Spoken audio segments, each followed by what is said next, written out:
Welcome, everybody. This webinar is being recorded and will be shared following. And we will be choosing our 3 winners from our registrants to join Beth and I for a strategic consulting session.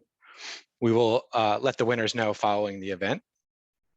My name is Joshua Slyman. I'm an association engagement strategist, and I'm excited today to welcome and speak with our guests. I want to thank both Alexi Gutin, co-founder and CEO of WebScribble, as well as Beth Arrett, HireLogic's association evangelist, for hopping in and sharing some understanding around member engagement. Welcome both. Hello. How you doing, Beth? I'm good. Sorry. that whole like hit your space bar to unmute yourself only works like when you don't want it to. So, but I'm good. Welcome. Thanks for joining us. Thanks for having us. Great. Let's hop right in. Do you ever find yourself asking, how can I drive more member engagement? I think that's a common question we all struggle with. So we're going to use some time today to talk about how how to engage our members utilizing careers and supporting our members' journey, and how that can help build retention, drive new membership, and help serve organizational goals around participation and revenue. Beth, this is something I hear from you all the time. Speak to the members' motivations. Maybe you can give us a little review on some of those primary motivators. Sure. Are you sharing your screen? Yes. Are you not seeing? No. Weird. Oh, okay. Hold on. Well, everybody else can see it. That's all that matters. Let me make sure here. Just double check. Is that better? There we go. Sorry about that. Seeing you. I wasn't seeing you. Okay. Great. Yeah. So member motivations. Absolutely. Right. We want to talk about how to leverage members' motivations to help drive engagement. Yeah, so I mean, your members are generally motivated by a number of things. That, they want learning opportunities. They want a place to belong, to like chat with their peers and to talk about the things that happen, that no one else would necessarily understand or have answers for. Particularly if you're in an industry where you might have only a handful of people or even just one person doing their particular job. And the same goes with sharing their skills and expertise. But then they also want people who are kind of going to advocate for them. They want a group of people, whether it's the strength in numbers from the community that you get together, or whether it's an association's advocacy. You want people who are going to advocate for you and for your industry. And so I think all of those things, if you understand those, really help build relationships. And then of course the networking, because people like to move around, especially these days. What was it, 4.4 million people quit their job last month? No, September. Yeah. So people do like to move around, so networking becomes really important. Absolutely. Yeah, I think it's important to remember that when we're sort of speaking to our members and we're looking to activate them, if we understand these motivations and we position those calls to action around those learning opportunities and how to belong and advocate for our shared mission as members within part of an organization, and then of course the ability to share those skills and expertise so that we're growing and advocating for the organization as a whole. Yeah, I mean, that's why they join, and if you don't give them that, they will not renew. Exactly. Not only give them that, but make sure that they have access to it and that you communicate it. Yeah, another part of that is also considering the emotional level when we talk to members, and those two things together really allow us to create some action. And I know, Alexi, this is sort of one of the things that is inherent in job seeking and career development. That emotional connection is a real primary driver, especially from a shared mission perspective. It's career, it really does sort of speak to all of these member motivations that we talked about. Maybe you could speak about some of the trends that you're seeing in the employment market and what that's saying about emotional connections and their priorities.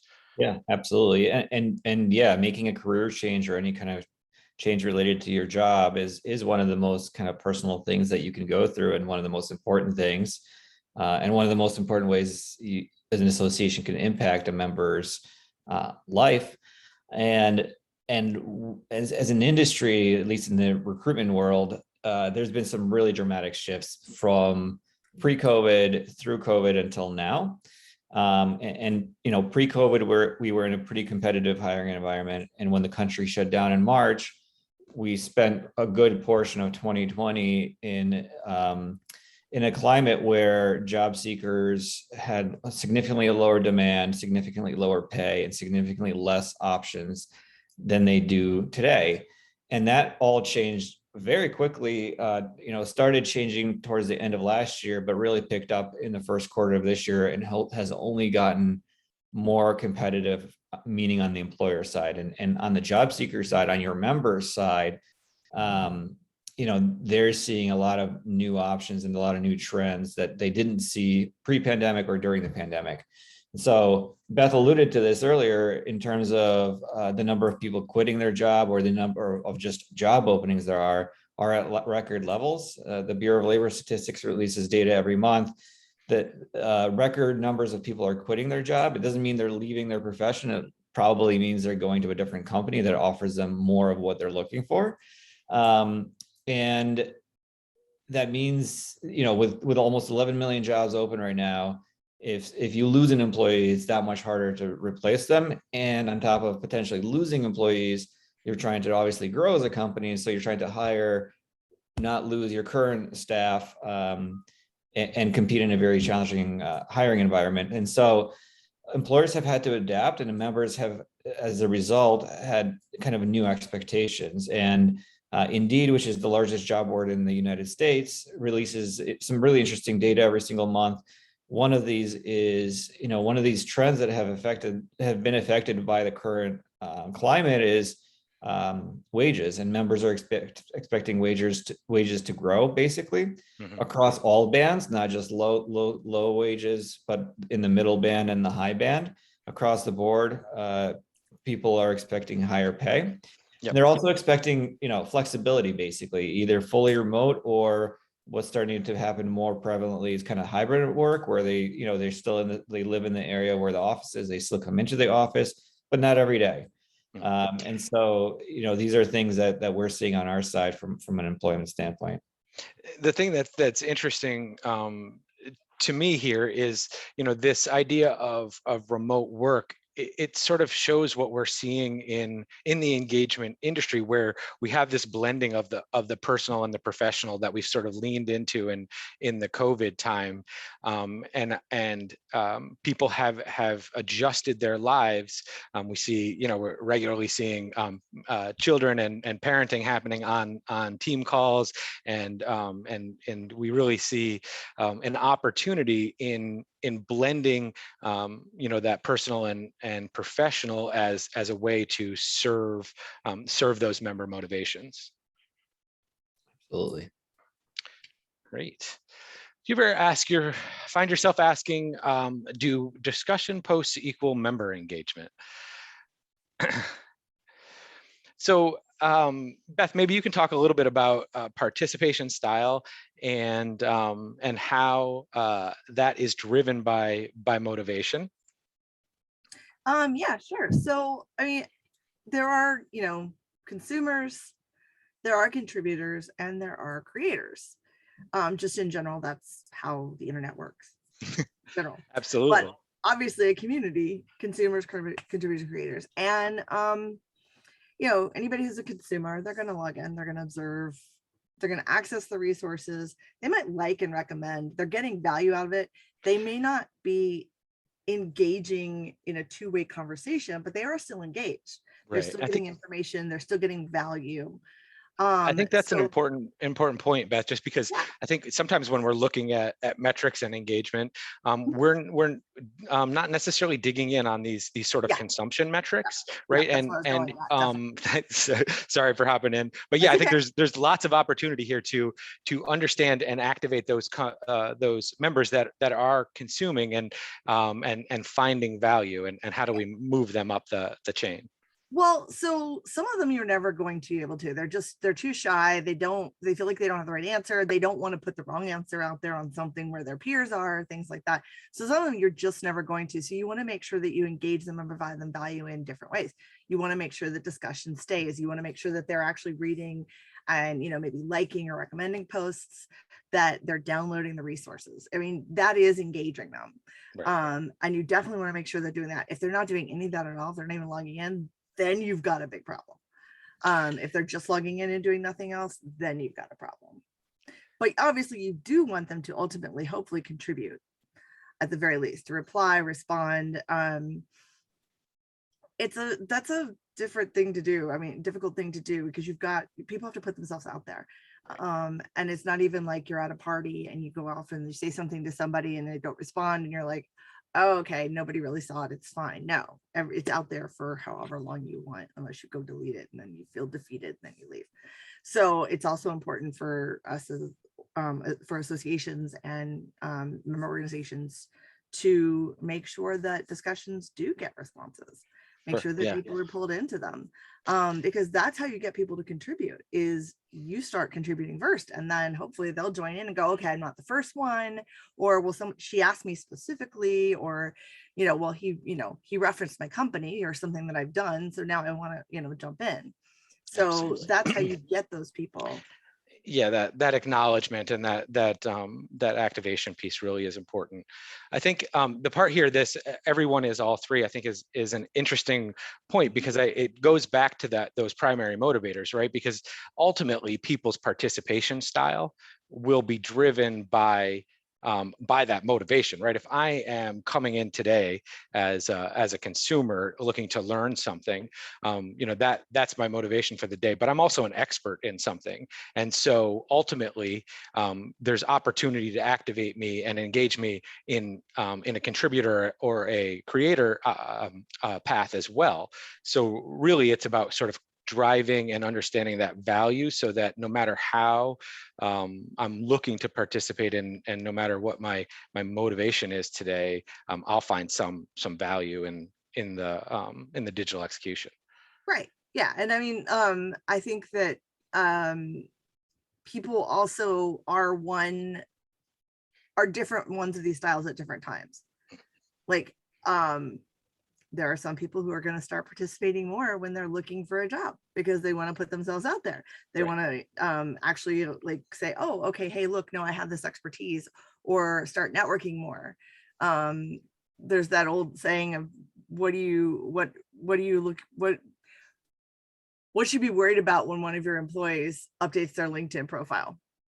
It's like, oh, that's not, is that a good sign? Is it a bad sign? Well, it depends on what they're doing. And it's the same thing here. If you start to see them contributing more, maybe networking more, then, you know, there are some people who may be more likely to do that when they're looking for a job, just like they might be less likely to do that when they're happy and they're busy and they don't have time.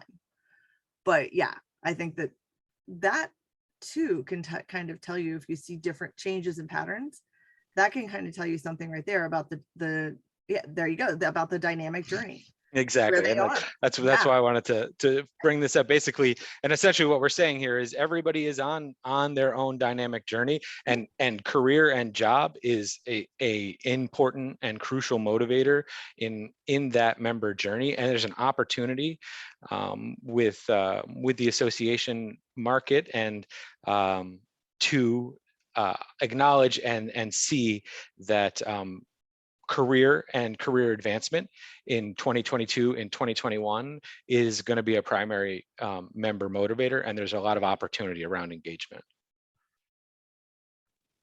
yeah, it's just that the number of people quitting their jobs, it just seems to be going up, hitting a new record, every month practically, Absolutely. Exactly. which is kind of Great. great. Well, there's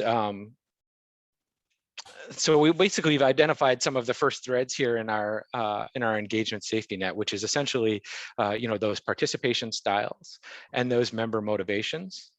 And so if we start thinking about those two ideas together, and how we can make sure we are providing member value that sort of goes through that scope, we can look at it on a matrix and maybe start to identify and fill in some of the holes and or opportunity to make sure that as a member logs in, is a consumer today, there's value, or as a creator tomorrow.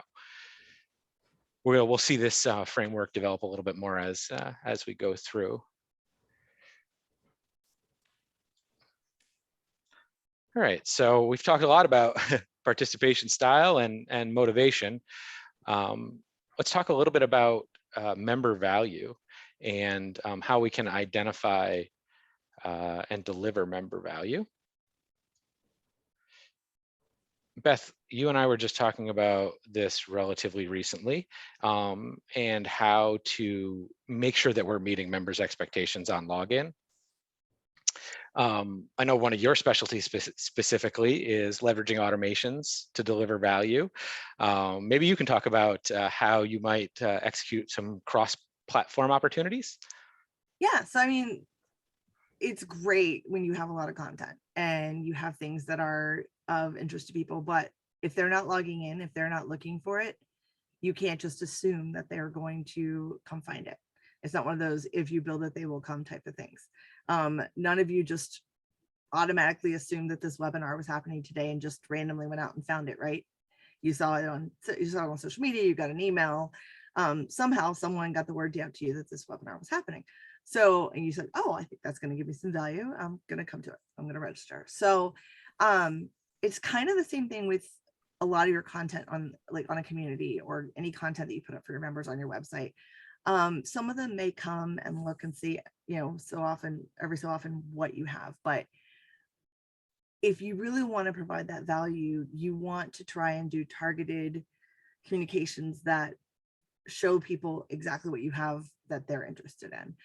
You want to be able to track all that stuff. There's a lot of different ways you can do that. I mean, you can do custom content. If you have an online community, you can do custom content and say, oh, okay, I'm going to put things up front that I know you've looked at before or that you've told me you're interested in.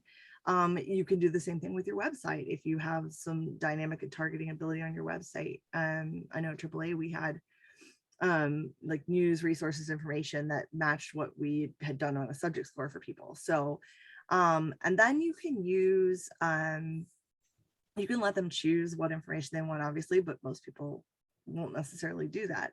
Especially if you just make it very static and you have to go and update your profile and find the tab for it. You need to put that in front of people as well if you want to get their interests and make sure that you keep them, because that dynamic journey we talked about means that their interests are going to shift. It's going to change. But then there's also the ability to use a combination of targeting and what people are interested in, and things like RSS feeds. You might be able to put the information in an email or in a community, but let's say you have a community and want to get that information out, or you have a job feed and you want to get that information out. Going back to my days at AAAE, again, the newsletter that it goes out every day at AAAE, every weekday at AAAE, has a lot of news from around the world that people in aviation are interested in. But then it has the most recent posts from the community as an RSS feed gets pulled in, and the jobs board gets pulled in, because we know that putting those most recent posts in there is going to drive more. It's going to get people seeing what value there is in the community and drive them more back to the online community. And we also know that they open and scroll down to the bottom for the jobs feed. So we put the jobs feed at the bottom to make them scroll all the way down through the whole email, not gonna lie, because that's what a lot of people are looking at. And we can tell from our web statistics that that's what a lot of people are looking at, are jobs. I mean, aviation in particular, airports in particular, are very, very nomadic jobs. People, they go all over the place. I mean, I think that's an important point, right? That we're talking about associations, we're talking about industry specific jobs. And Alexi, I think one of the huge contributors here is, WebScribble provides a ton of relevant content and that's targeted, that it's dynamic. It provides a ton of opportunity. When we talk about culture, right, we're talking about using job and career as a way to identify and personalize that purpose and mission that we have shared with an organization. Any thoughts, Alexi, on how Web Scribble sort of contributes to the member value? Yeah, absolutely. So I think from the member side, members have the option to use other sites to search for jobs, but they turn to the association because they're getting actually relevant jobs from that industry that knows the players in that industry. And so I think that, to Beth's point, that's one of the first things that members do when they open an email, scroll down to see what relevant jobs might be popping up. I think that speaks volumes to, the association's impact on the career. And from the employer side, same thing. They know if they advertise career opportunities within the association, they're going to get very qualified members apply, and they're much more likely to make a hire in such a competitive and kind of niche area.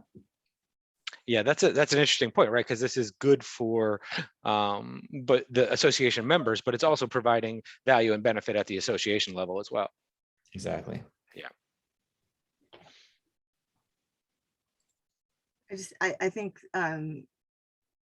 one of the things we always had to be careful about as an association at AAAE, and we were a professional association, which meant the members were individual employees. I know that trade associations have to be even more careful about it, where the company itself is the member. Is you don't want to push the jobs too hard, because then the employer's like, why am I paying the dues for this person so that they can go find another job through you?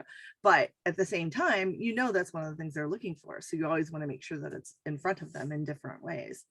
I think that's one of the reasons why just RSS in general is so helpful with jobs, is because you can, with anything, but with community posts, which it's harder for people to remember to go back into, with maybe a blog, if you have a blog on your website, which people don't always think to go back and look at. And with jobs, those are three of the things that, RSS feeds, you can put them all over the place, and people tend to continually find value in those three types of content. Absolutely, and I know RSS feeds is a great tool within Web Scribble's job boards as well. Yep, exactly. And to Beth's point, you can personalize those job feeds pretty granularly, and deliver jobs that are local to a member if that makes sense, or for specific industries depending on their member specific job categories, I should say, depending on their member profile and their experience level. So you can get very creative with how targeted you want those jobs to be, that they get delivered as part of the automations. Yeah, that's really cool. I think that this graphic to me shows the impact and the amount of touch points that career and job have in forming and developing that relationship with our members. Beth, maybe you could speak a little bit about how AAAE members used the organization. I know there was some back and forth, but how do they use AAAE to advance their careers currently? A lot of networking. I mean, they do like to do in-person events, being, again, airport people tend to move around a lot, intended. And so, there were a lot of in-person events that they could use. They, as I mentioned before, as with most associations, the jobs are generally the most opened thing in the newsletters. When we would go to look at the web tracking on Google Analytics. I mean, the jobs were far and away the biggest thing, because that's what the majority of people were looking at, or they're going there to look at jobs. And then networking through the community too, like meeting, having a mentor who helps you get a match. I mean, a lot of jobs, particularly in industries like that, where your reputation is a big part of it, because there's so much at stake. I mean, we all like to think a lot of times our jobs are life and death, but when it comes to airports, a lot of people's jobs are actually life and death. So, individual recommendations and things like that are a huge help. So even if you find a job, immediately looking for somebody you know or might have interacted with who works wherever that you're looking at this job can be really important. So making that connection through the association is a big deal. Having certifications and accreditations through the association, another big deal, another big part of once you see that job, actually going after it, which is another thing that associations provide. They provide a way to enhance your reputation just through taking certifications or accreditations that they have deemed are a demonstration of your knowledge, and then backing it up with their reputation. Just Well, like I think that's an interesting point, because that's also one of the roles of community, right? Is the ability to showcase and set yourself out in a segmented group of people, and able to share your skills and expertise, and use that profile and that community interaction, right, to foster deeper engagement with the organization, to further our shared mission on a personalized level, but also at an organizational level. And bringing in this career piece is, to me, it's so in line and aligned with the ability to execute your own personalized mission, right? And so many of us have chosen our jobs and our outward execution to support something we feel is important, and being able to leverage community, both on the association side to further and deepen, my impact, or a member's impact within that organization, I think is really, really impactful. Agreed. Yeah, and what we're seeing is, from every survey I read, career advancement is either the top or second reason members join an association. And from Web Scribble's perspective is, when you as a member go through your career journey, you're not just always looking for a job. And if you are, you can go to the association job, or you can go to Indeed, you can go to Monster. But up until that point, you might want to get a resume critique or figure out how to write a resume. It's been a while. You might go to Glassdoor and research salaries. You might go network, like Beth said, within the community of the association. You might want to explore career pathways if you're early in your career, and figure out what your first or maybe next step might be.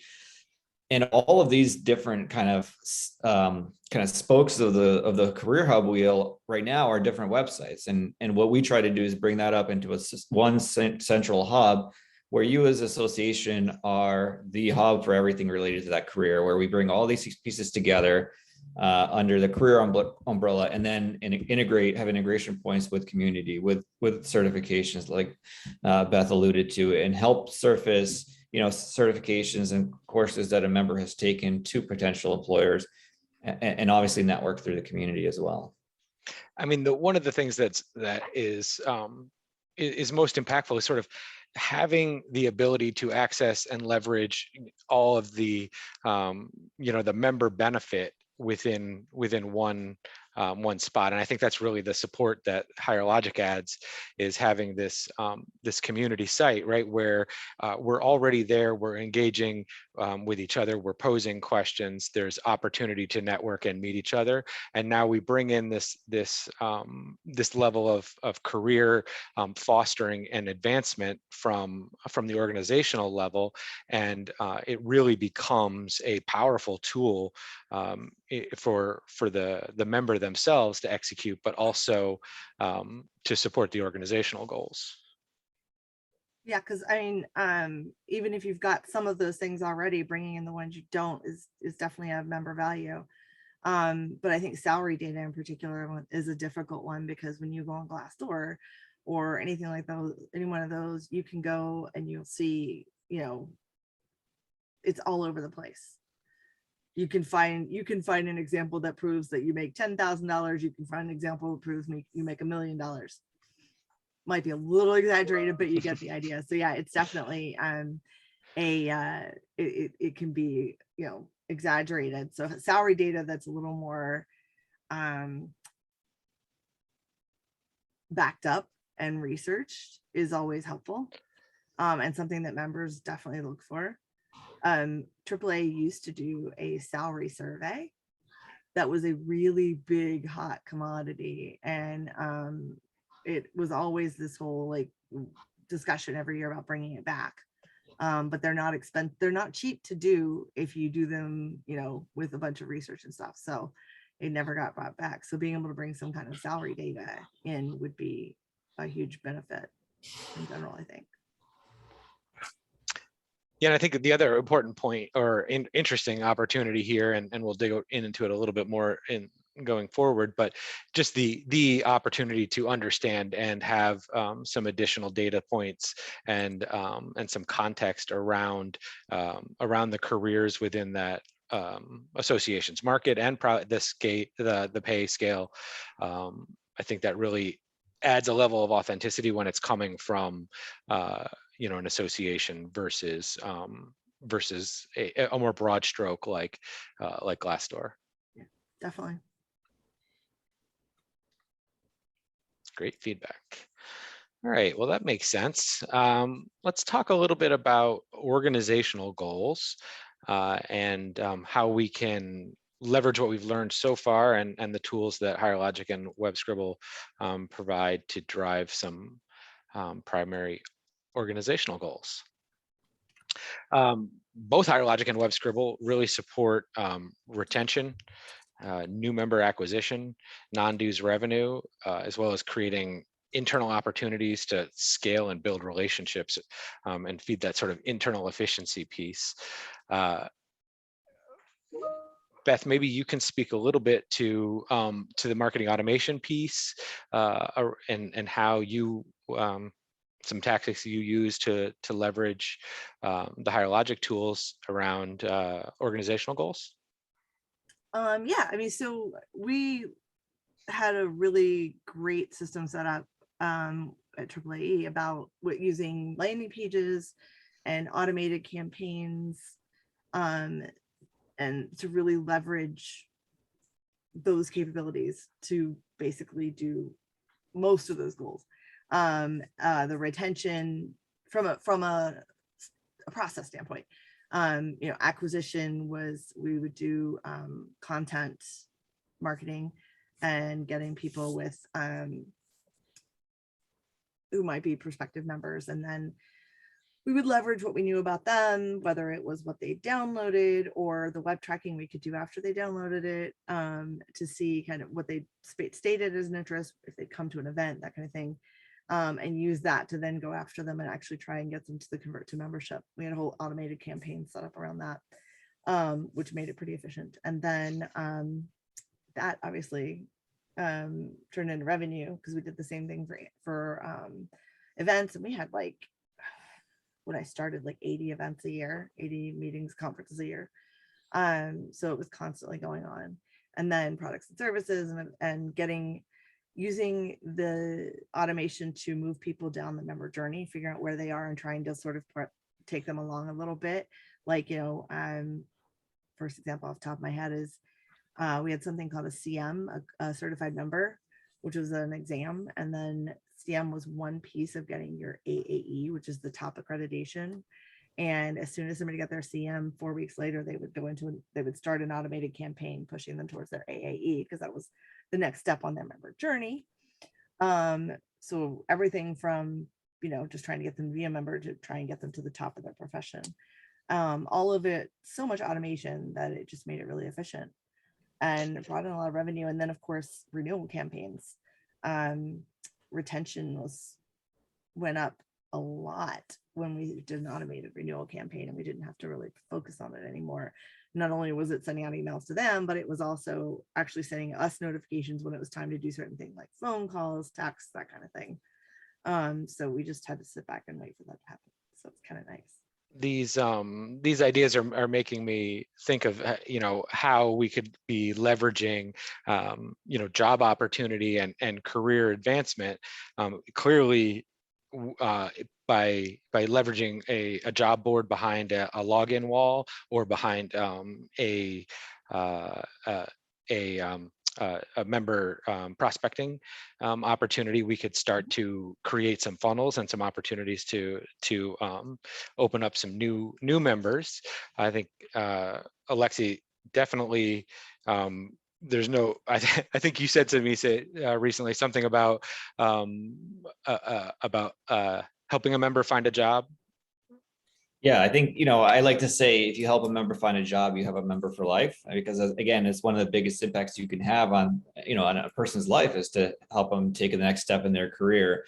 And so I think from a retention standpoint, that helps. We work with our partners to kind of give them some reporting of what happens to their members a little bit further down the funnel in terms of hiring, and kind of give them some an idea of, this many members applied to jobs, this many were interviewed, this many were hired, based on what's self-reported by the employers. From a member acquisition standpoint, I think, Josh, what you said is very much correct. Like for the career centers that we power, we do a good job on SEO. We take advantage of new technology like Google for Jobs that highlights the association's career center within Google's kind of jobs search capability. And that brings new eyeballs to the career website that are probably not members. And by doing pretty basic things like single sign-on, we can differentiate within the career center. Hey, this is a member, this is a non-member.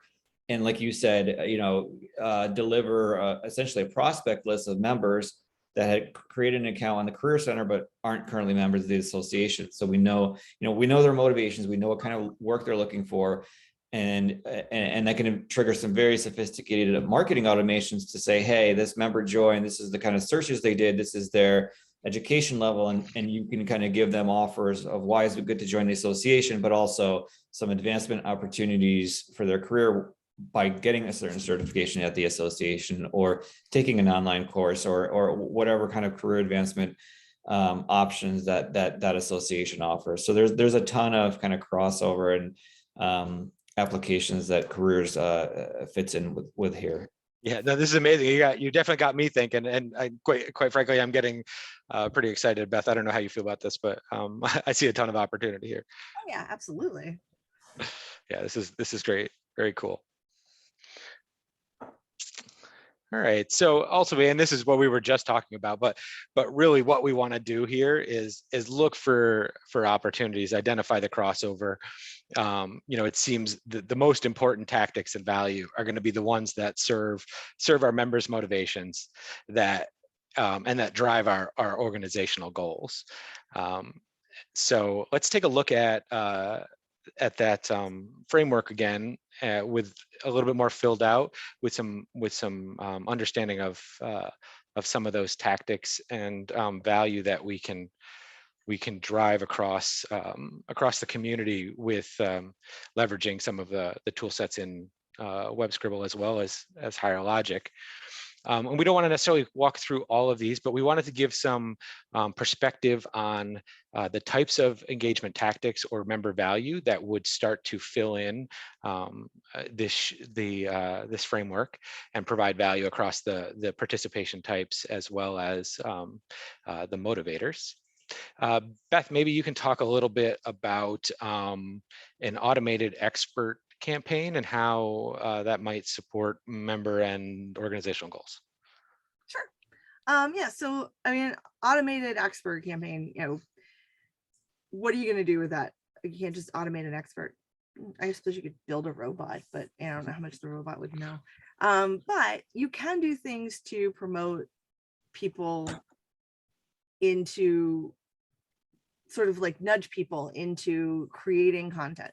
And it goes all the way back to what we were talking about 20 minutes ago, with the pushing them along that journey, whether they're a consumer, a contributor, or a creator. And your consumers, you might start to notice they're picking up a lot of stuff. You might be able to look at their job description and what they do, or see some of the things that they have posted or looked at and go, you know what, no, I think we can push them along. But the people who are contributing already, the ones who are just responding to posts, those are easier to look at and say, oh, okay, these people might actually be able to create content. So you can do things like, it could be as easy as just having a daily digest and making sure they're subscribed, so they're responding to find out what they're contributing to. And then if they contribute enough, create a campaign that's, maybe for every, if somebody's contributed 5 posts in the last week, but they've never created a post of their own, that's probably somebody you're going to want to try and nudge into creating a post, because once they do, they might be more comfortable with it.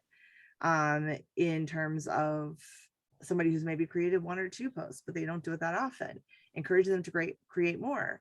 Maybe you put in your newsletter, you say you've got a really good integration, in your newsletter I mean, in my head, I'm using Higher Logic and Informs because that's what I had at AAA and that's what I'm familiar with. And what I would think of doing is saying, okay, somebody has posted twice. Somebody like it's anywhere from 2 to 5 posts over the last month.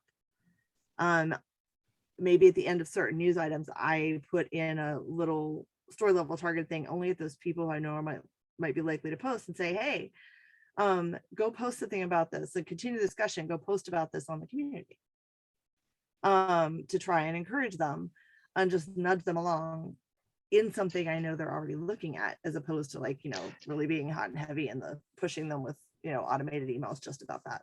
Right. Yeah, there's great opportunity in Higher Logic to sort of identify, the types of actions that members are taking, and then foster that relationship so that we can move people, as Beth mentioned, into deeper engagement.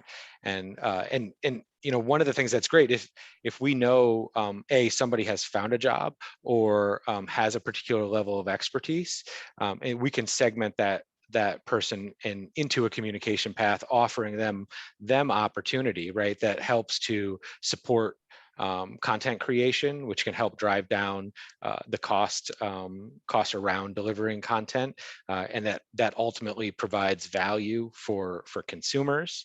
But we're also acknowledging and fostering that creation behavior from the creator. So there's really opportunity sort of across that scope to serve our participation styles, as well as drive some of those organizational goals around engagement or driving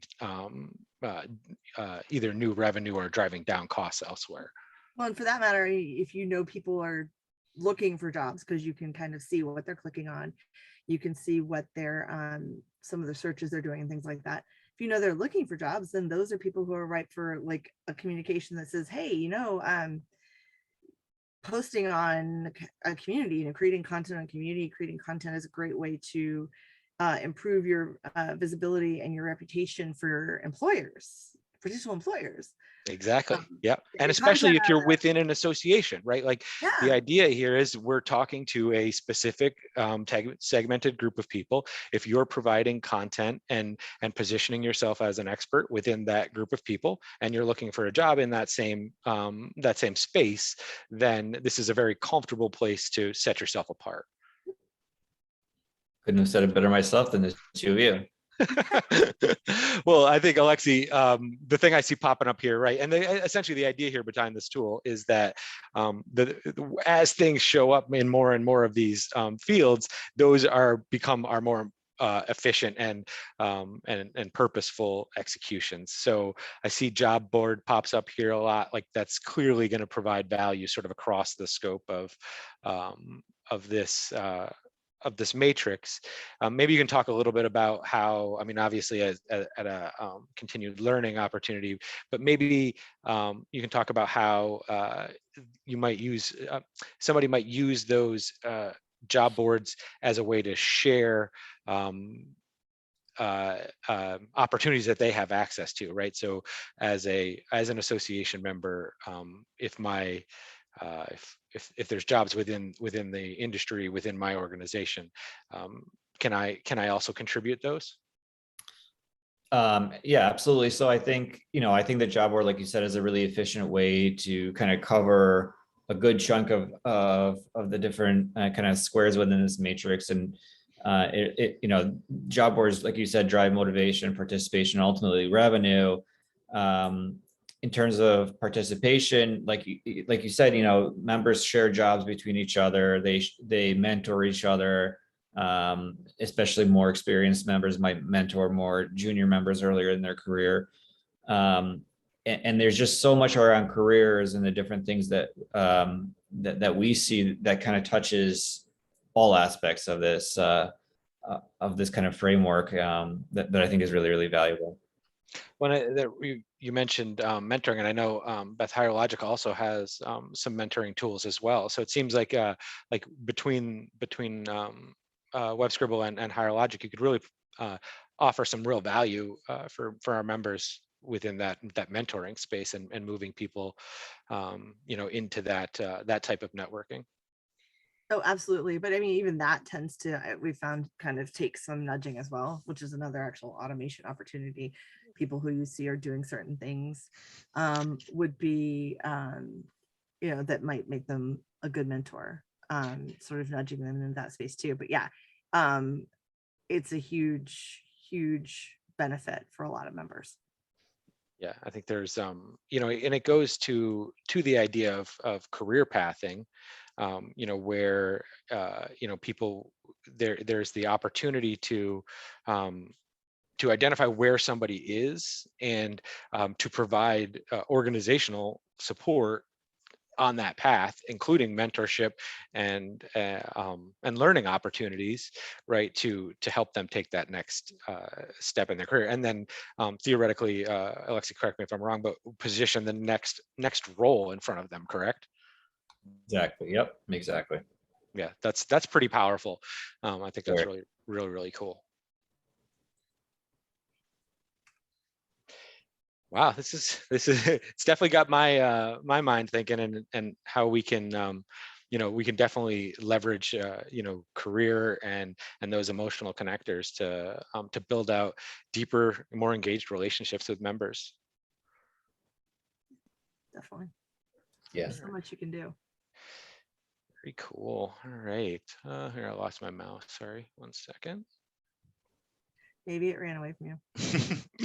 Great. I'm apparently all about the bad times today. Sorry. So no matter what platforms everybody's utilizing, there's opportunity here across the board to sort of understand and activate members on a deeper understanding. I think the cross-platform behavioral understanding that comes with leveraging these tools together really has some real potential in deeper engagement and providing value to the members.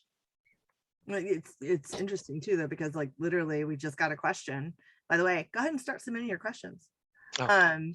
Um, I know Nicole put it in the group as well, but the question was, how do you encourage people to post discussions as a way to make themselves more visible to employers through marketing or automation emails? And that gets to what I was talking about just a minute ago, where you can do that in a lot of ways.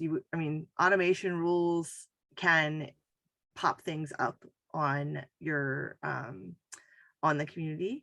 They can also be used with connected or integrated marketing automation software, like a AAA. If I was using AAA as an example, I would have an automation rule that maybe pops it up on the community.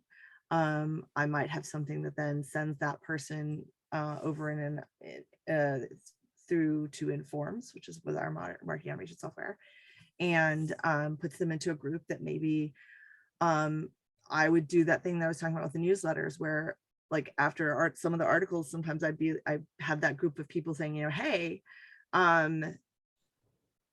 it helps improve your visibility and reputation when you look for a job if you are contributing. So, go show your expertise, start a thread about something in here.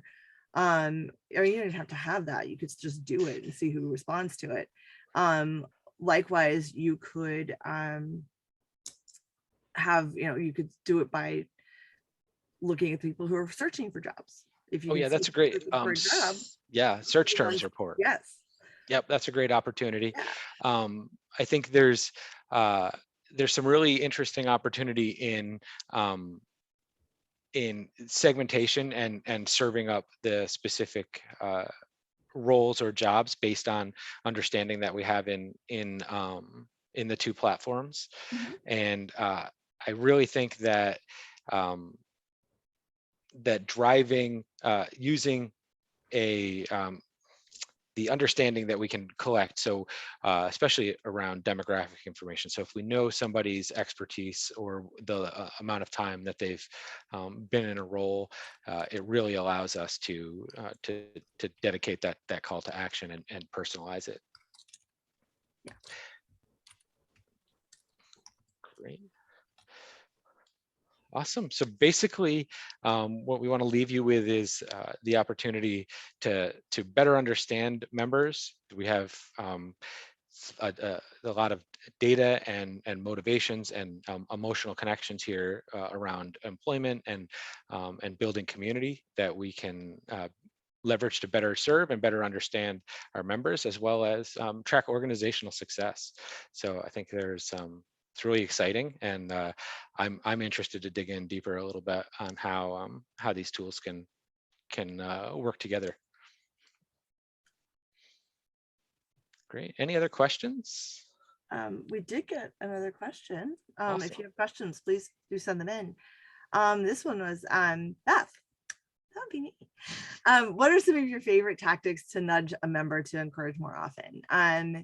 So on an individual level, if you have the capability, I will literally go into it, like make a post, and I will start just tagging people. I will call people out, be like, hey, so-and-so, what do you think about this? Hey, Yep. so-and-so, I liked what you did about this. Like, I like this campaign that you did 6 months ago. Can you tell us a little bit more about it? Hey, so-and-so, you've always got good, good copy. Do you have some copy that matches this? And that's just having leader. I would do that when I still worked at AAAU. I do that in the HUD community, and I do it even more in the HUD community now that I'm, on the higher logic side. So if you've got some good leaders that you can help get to go in there on a regular basis, some of your MVPs, whatever you want to call them, to go in and sort of look at the content and not only answer it, but bring others in to answer it too. Really try to draw others in the conversation. That's great.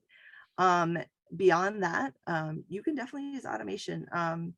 You can have, I'm a big fan of like the story level targeting based on people who might be more willing to contribute if you just nudge them a little bit. So there's another one where you can put something at the top of the community. Maybe somebody's been lurking for a while in the community. They've logged in, they've read some stuff, but they haven't really posted.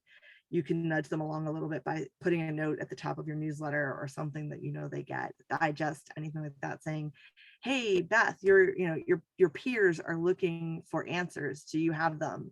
Here are some questions that they've asked. And maybe you put the top 5 unanswered questions in there using an RSS feed, or the most recent ones, whatever you can get.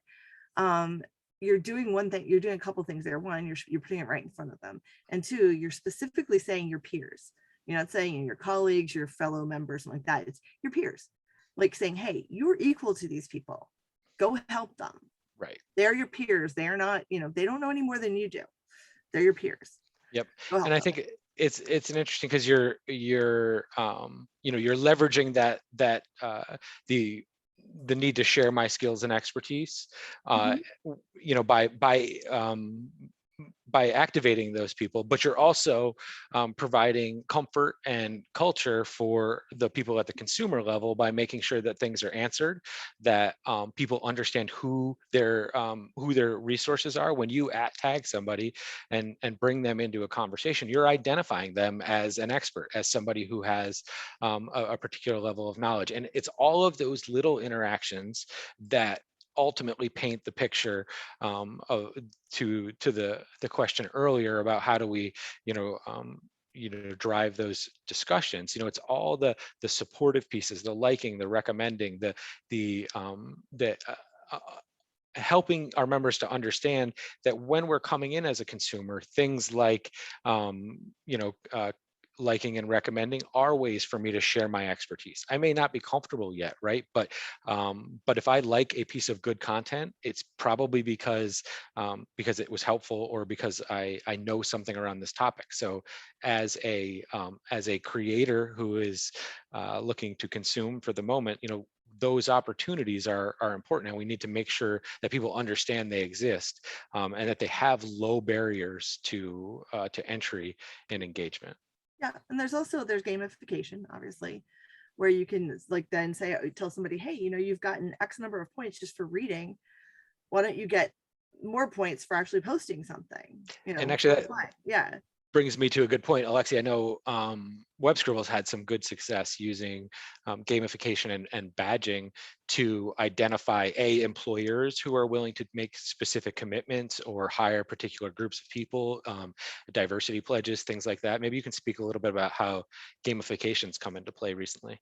Yeah, absolutely. So I think we've seen some success on both sides. On the employer side, employers get badged, like you said, for making some kind of pledge around diversity hiring.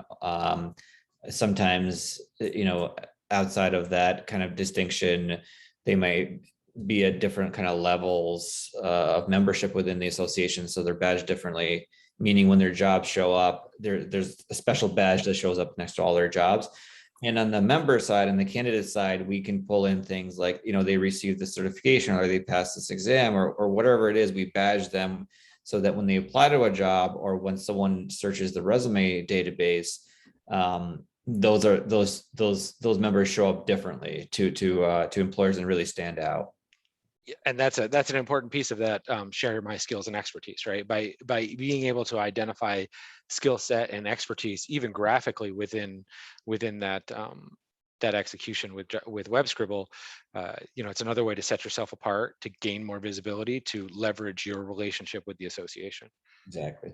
Yeah, and like the same applies a little bit, I think, to community, in that you have all those different badges and things that you can get, and if the person who's hiring is in your community, one of the first things they're going to do is come look at your profile. So right.